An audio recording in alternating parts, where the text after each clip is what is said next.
আসসালামু আলাইকুম গাইজ, আপনারা কেমন আছেন? আজকে আমি আপনাদেরকে মূলা রান্না করে দেখাবো। আজকের রেসিপি হচ্ছে মূলা দিয়ে মাছ। প্রথমে আমি তেল গরম করে পেঁয়াজ দিয়ে দিচ্ছি। পেঁয়াজগুলো ভালো করে নেড়ে ছেড়ে নিচ্ছি গাইজ।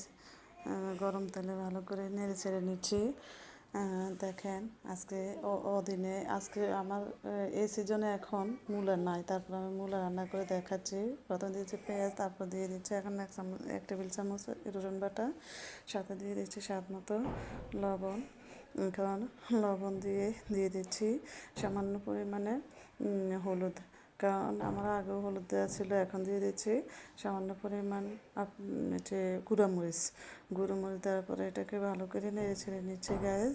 এখন আমি দিয়ে দেবো সামান্য কিছু পানি দিয়ে ভালো করে আমি মশলাটাকে কষিয়ে নেব, যাতে মশলাটা কষানো হয়, দেখতে সুন্দর দেখেন গাইজ। আমি 2 মিনিটে আপনাদেরকে মাছ দিয়ে মূলা রান্না করা দেখাচ্ছি।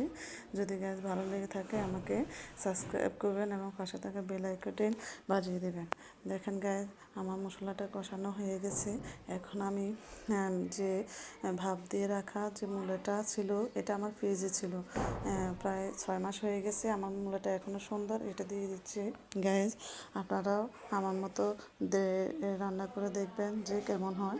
দেখেন এই মূলাটা যে আমি ফ্রিজে রাখছি, যে 6 মাস হয়ে গেছে। 6 মাস পর আমি এখন রান্না করতেছি। মূলাটা এখনও কত সুন্দর তরতাজা আছে দেখেন গাইজ। এখন আমি এটাকে ঢাকনা দিয়ে রাখতেছি।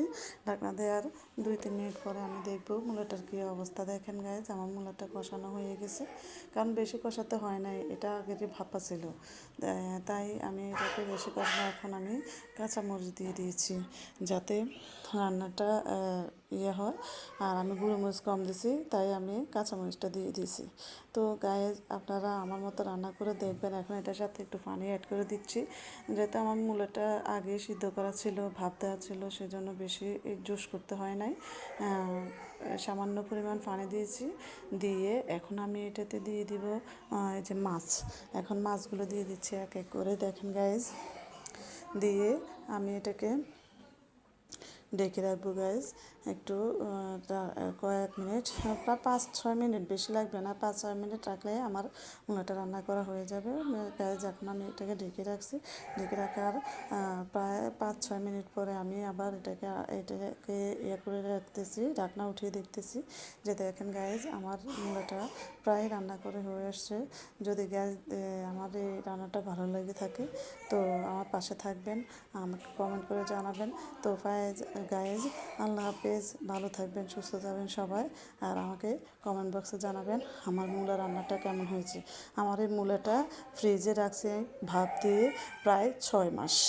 আপনারাও আমার মতো এভাবে ভাপ দিয়ে রাখবেন। আমি এটা দিব অবশ্যই মূলা কীভাবে ভাপ দিয়ে রাখতে হয়, যে তারপরে। তো ভালো থাকবেন, আল্লাহ হাফেজ।